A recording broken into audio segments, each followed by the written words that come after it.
অবশেষে বোঝা গেল যে এইভাবে লুটপাট করে নীল নকশা এবং ষড়যন্ত্রের মাধ্যমে সোশ্যাল মিডিয়া অ্যাকাউন্টের মাধ্যমে আমিরে জামাতেরকে বদনাম করে যদি তারা কিছু করতে পারে, কারণ বাংলার জনগণ জানিয়ে দিয়েছে দিল্লির সামনে মাথা নত করে দস্তখত দিয়ে লন্ডন থেকে যে মুফতি এসেছে তার বিএনপি চলবে না।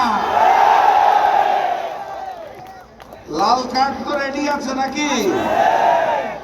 12 তারিখে ওই চাঁদাবাজ যারা নতুন করে জালেম হতে চাইছে, যারা নতুন করে ষড়যন্ত্র করছে, যাদের নেতা মুখে গণভোটে হ্যাঁ বলে তার দলের কর্মীরা নায়ের প্রচারণা করে, তাদের জন্য আমাদের লাল কার্ড।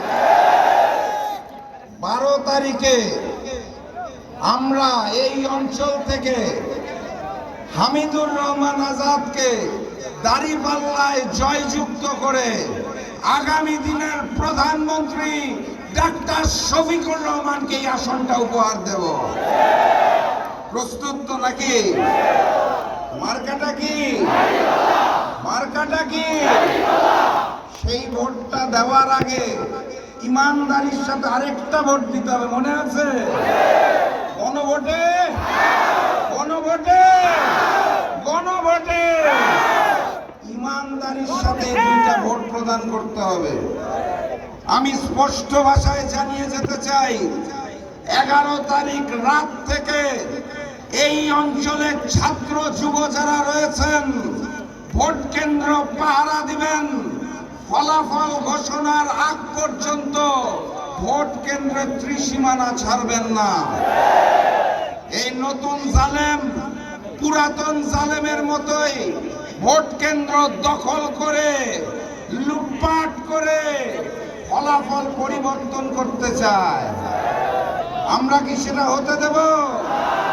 তিতুমিরের বাঁশের কেল্লার মতো প্রয়োজনে হাতে একটা করে বাঁশ রাখবেন, ফলাফল ঘোষণার আগ পর্যন্ত মাঠ ছাড়বেন না।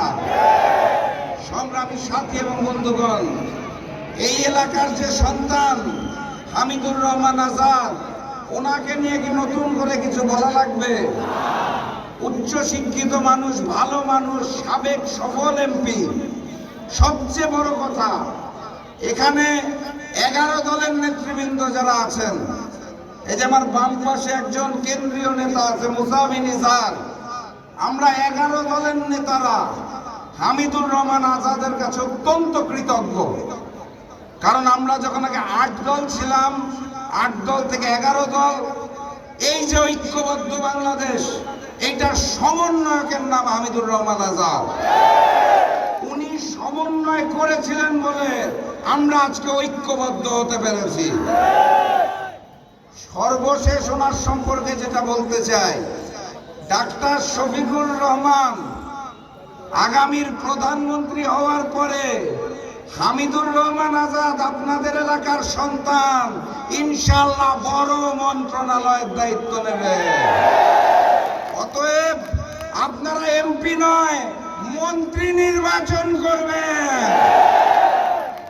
আমি বক্তব্য দীর্ঘায়িত করব না, শুধু আপনাদেরকে বলে যেতে চাই, ওই আকাশে কালো মেঘ যারা সৃষ্টি করতে যাচ্ছে, ভারতের অনুমতি নিয়ে যারা নতুন করে বাংলাদেশে রাজনীতি করতে যাচ্ছে, তাদেরকে স্পষ্ট ভাষায় জানিয়ে দিবেন, বাংলার মাটিতে ভারতীয় আধিপত্যবাদ আর চলবে না। আমরা বাংলাদেশে আগামীতে মানবিক বাংলাদেশ গড়ে তুলব ডাক্তার শফিকুর রহমানের নেতৃত্বে। সেই লক্ষ্যে আমরা ঐক্যবদ্ধ হয়েছি। বিএনপির সাথে কোনো দল নাই, বিএনপি জোট বলে কোনো কিছু নাই। 3-4 জন বামপন্থী নেতা, ওই বামপন্থী বিএনপি বনাম ঐক্যবদ্ধ বাংলাদেশ, আমরাই বাংলাদেশ, আগামীর মানবিক বাংলাদেশ হামিদুর রহমান আজাদের নেতৃত্বে এই এলাকায় গড়ে তোলা হবে ইনশাআল্লাহ। আমরা প্রস্তুত। তাহলে স্লোগান নিয়ে বিদায় দেই। আজকে আর অনেকগুলা প্রোগ্রাম আমার। স্লোগানটা মনে আছে? ওই যেই স্লোগান শুনে পুরাতন জালেম আওয়ামী লীগের বুক কাঁপত, যেই স্লোগান শুনে নতুন জালেম বিএনপির বুক কাঁপে, যেই স্লোগান শুনলে ভারতের বুক কাঁপে, সেই স্লোগানটা মনে আছে? নারায়ে তাকবীর, নারায়ে তাকবীর, নারায়ে তাকবীর। আবারও দেখা হবে, আবারও কথা হবে।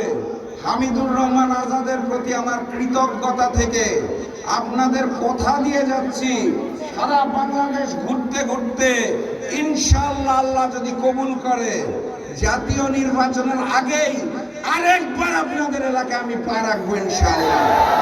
এই কথা দিয়ে আজকের মতো বিদায় নিচ্ছি। সেদিন লম্বা ভাষণ হবে। বিজয়ের পথে যাত্রা শুরু, জীবন অথবা মৃত্যু। আসসালামু আলাইকুম।